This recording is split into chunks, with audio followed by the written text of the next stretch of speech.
ಸಾಯಂಕಾಲ ಸಮಯದಲ್ಲಿ ಮತ್ತೊಮ್ಮೆ ಆರಾಧನೆ ನಂತರ ಈ ಕೂಡಿಕೆ ನಂತರ ಪ್ರಾರ್ಥನೆ ಮಾಡೋ ಕೃಪೆ ದಯ ತೋರಿಸಿದಕ್ಕಾಗಿ ಸ್ತೋತ್ರ ನಮ್ಮನಿಗಾಗಿ ಪ್ರಾರ್ಥಿಸ್ತಿದ್ದೀನಿ, ಅವ್ರ ಕುಟುಂಬಕ್ಕಾಗಿ ಪ್ರಾರ್ಥಿಸ್ತೀನಿ, ಅವ್ರ ಮಕ್ಕಳಿಗಾಗಿ ಪ್ರಾರ್ಥಿಸ್ತೀನಿ.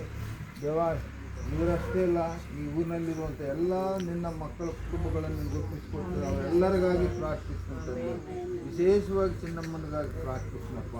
ಚಿನ್ನಮ್ಮನನ್ನು ಮದ್ದಾನೆಯನ್ನು ಜೊತೆಪಡಿಸಿ ಪ್ರೀತಿಸಿ ಕೊಟ್ಟಂಥ ಇಬ್ಬರು ಮಕ್ಕಳಿಗಾಗಿ ಪ್ರಾರ್ಥಿಸ್ತೀನಪ್ಪ.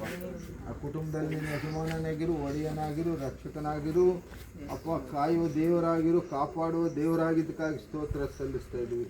ದೇವರ ಕುಟುಂಬದಲ್ಲಿ ನೀನು ಒಳ್ಳೆಯ ಕಾರ್ಯಗಳನ್ನು ಮಾಡು, ಅದ್ಭುತ ಕಾರ್ಯಗಳನ್ನು ಮಾಡು, ಆಶ್ಚರ್ಯ ಕಾರ್ಯಗಳನ್ನು ಮಾಡು, ಸ್ವಸ್ಥತಾ ಕಾರ್ಯಗಳನ್ನು ಮಾಡು, ಶುಭ ಕಾರ್ಯಗಳನ್ನು ಮಾಡು ಸ್ವಾಮಿ. Hallelujah, hallelujah. ಶುಭ ಕಾರ್ಯಗಳನ್ನು ಮಾಡುವ ದೇವರು ನೀವು ಒಬ್ಬರೇ ತಂದೆ. ಹೌದು ಸ್ವಾಮಿ. ಆಗ ಕುಟುಂಬವನ್ನು ನಿಮ್ಗೆ ಒಪ್ಪಿಸಿಕೊಡ್ತಾ ಇದೀವಪ್ಪ. ಅವ್ರ ಮನೋ ಕೋರಿಕೆಗಳನ್ನು ನೆರವೇರಿಸು ತಂದೆ. ನಿಮ್ಮ ಸ್ತೋತ್ರ. ಈ ಮಕ್ಕಳನ್ನು ಕಾಪಾಡಪ್ಪ. ನಿಮ್ಮ ಸ್ತೋತ್ರ. ನೀವು ಬರೋದು ಆಲಸ್ಯವಾಗೋದಾದ್ರೆ ಮತ್ತೊಂದು ಸಾರಿ ಈ ರೀತಿ ಸೇರಿಕೊಂಡು ನಿಮ್ಮ ನಾಮನ್ನು ಕೊಂಡಾಡಿ ಮೈಪಡಿಸೋ ಭಾಗ್ಯವನ್ನು ಕೊಟ್ಟಿದ್ದಕ್ಕಾಗಿ ಸ್ತೋತ್ರಗಳನ್ನು ಸ್ತೋತ್ರಪ್ಪ. ಹಾಲೆಲೂಯ. ಇಲ್ಲಿ ಬಂದಿರೋ ಮಕ್ಕಳೆಲ್ಲರೂ ನಿನಗೆ ಒಪ್ಪಿಸ್ಕೊಡ್ತಾರೆ, ಅವ್ರ ಕುಟುಂಬಗಳನ್ನು ನಿನಗೆ ಒಪ್ಪಿಸ್ಕೊಡ್ತಾರೆ. ಆಮೆನ್. ಕಾಪಾಡಪ್ಪ. ನಿಮ್ಮ ಸ್ತೋತ್ರ ಸಲ್ಲಿಸ್ತೇವೆ.